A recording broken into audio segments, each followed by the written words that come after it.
એટલે બધી જો ઉઘાડી કિતાબ આપની સામે છે કે આ સંસ્થામાં કંઈક ખોટું થઈ રહ્યું છે, તો હવે એ સત્ય બહાર આવવું જોઈએ અને બહાર આવવામાં આ કાચબા કરતા પણ ધીમી, ગોકળગાય કરતા પણ ધીમી ગતિ છે. અને આમાં વિદ્યાર્થીનીઓને ન્યાય મળવો જોઈએ. આગળ વધે વધુ એક મહત્વના મુદ્દા પર, અને મુદ્દો છે ખનનનો ખેલ અને તેનો પર્દાફાશ કર્યો છે સાંસદે. જી હા, સાંસદ છે મનસુખ વસાવા, જે આખા બોલા નેતા છે, જે પણ ખોટું થતું હોય તેના પર ડંકાની ચોટ પર વાત કરતા હોય છે. અને આજે તો તેમણે ખૂબ જ સંગીન આરોપ લગાવ્યો છે. જી હા, તેમણે સીધો જ કલેક્ટર પર આરોપ લગાવ્યો છે.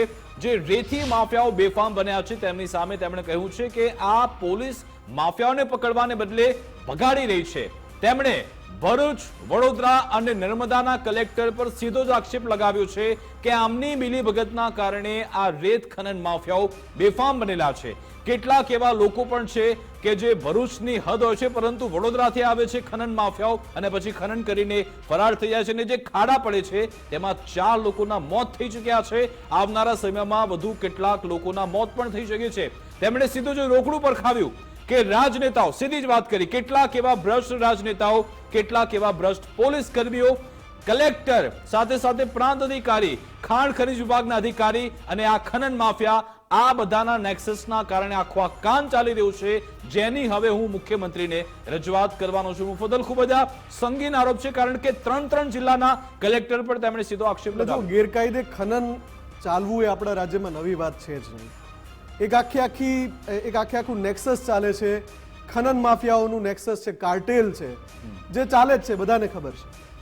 મુદ્દો એ છે કે ખુદ શાસક પક્ષના સાંસદ પોતે અવાજ ઉઠાવે અને 3 જિલ્લાના કલેક્ટર સામે સવાલ ઉઠાવે કે એમના સમર્થનથી આ ખનન માફિયાઓ ખનનની કામગીરી ચલાવે છે. એનાથી વધારે સંગીન બાબત શું હોઈ શકે?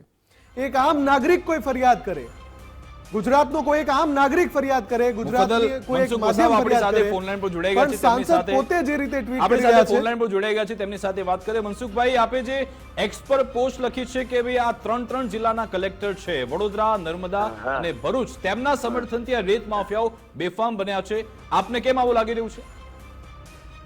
જે આ નર્મદા નદીમાં નર્મદા જિલ્લો હોય, વડોદરા જિલ્લો હોય કે ભરૂચ જિલ્લો, આમાં બેફામ પ્રમાણે રેત માફિયાઓ ઘણા વખતથી ગેરકાયદેસર રેતી કાઢીને જાય છે. અને આના માટે સતત મેં રજૂઆત કરું, ખાણ ખનીજ વિભાગ, રાજ્ય સરકારમાં પણ રજૂઆત કરું, ખાણ ખનીજના અધિકારીઓને, અને જિલ્લાની સંકલનની મિટિંગમાં પણ અમે ઉપાડીએ છીએ. સોશિયલ મીડિયામાં પણ ઘણા લોકો પોસ્ટ મૂકે છે, દૈનિક સમાચાર પત્રોમાં આવે છે, અલગ અલગ ચેનલોમાં વારંવાર આવે છે, ગેરકાયદેસર આ રેતીનું ખનન થાય છે. છતાં પણ આ 3 જિલ્લાનું આખું વહીવટી તંત્ર આંખ આડા કાન કરે છે. હવે કોકને રોજગાર ધંધા મળતા હોય એની સાથે મારે કોઈ લેવા દેવા નથી, પણ સરકારના નિયમોને ધ્યાનમાં લાગે એ લોકો કરવું જોઈએ. અને ગેરકાયદેસર કઈ રીતના કરે છે? જહાજ, બાજ એટલે મોટું એક નાવડી કે જેમાં મશીનથી રેતી કાઢે. હવે આનાથી જે રેતી કાઢે છે 25, 30, 40 ફૂટ ઊંડેથી રેતી કાઢે છે. અને એ જે રેતી કાઢે એટલે ઊંડા ખાડા પડી જાય, અજાણા લોકો ત્યાં નાવા જાય, કોઈ કામ માટે જાય તો એમાં ડૂબી જાય છે. આવી કેટલી ઘટના ઘટી છે. જો 5-6 મહિના પહેલા આપણા નર્મદા જિલ્લાના પોઈચા ભાટામાં આવા 5-6 લોકો મરી ગયા 5-6 મહિના પહેલા. બહુ જબરદસ્ત છાપાથી માંડીને ટીવી મીડિયામાં બી ચાલ્યું.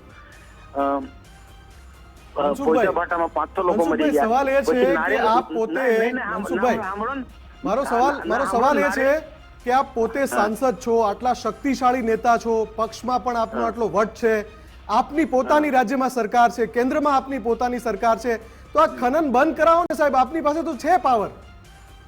જો અમે કરાવે છે, હું મારા મુખ્યમંત્રી ભૂપેન્દ્રભાઈ પટેલ પર મને માન છે, ગૌરવ છે કે જ્યારે અમે રજૂઆત કરી છે ત્યારે એમને કડક હાથે કામ લીધું છે. પણ આ લોકો શું કરે કે ફરી પાછા એમની રીતના પાછા કોઈ ને કોઈ રીતના, અને કેટલાક રાજકીય નેતાઓનો પણ સપોર્ટ હોય છે. મેં મારા પત્રમાં લખ્યું છે, કેટલાક નો પણ સપોર્ટ હોય છે. બીજું મનસુખ સાહેબ, તમે એક આરોપ એ પણ લગાવ્યો કે જ્યારે રેડ કરવાની હોય છે ત્યારે આ પોલીસની ટીમ આ ખનન માફિયાઓને ભગાડી દે છે. આ ખૂબ જ મોટો ગંભીર આરોપ છે કે રેડ કરવાને બદલે, તેમને પકડવાને બદલે ભગાડી દેવાય છે. મારી વાત તમે સાંભળો.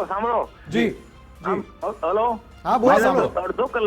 અડધો કલાક પહેલા ઝઘડિયા તાલુકામાં ઉમરલા અને ખાખરીપરા વચ્ચે એક ટીઆરપી જે સફેદ ડ્રેસમાં ટીઆરપી ઉભો હતો એ કેમ ઉભો હતો એ ખ્યાલ નહીં, પણ એના પર રેતીના ટ્રક વાળાએ ચડાઈને એને કચડી નાખીને જતો રહ્યો. આ અડધા કલાક પરની વાત છે. તો આ પ્રકારની ઘટના ઘટે છે તો મારે બોલવું પડે.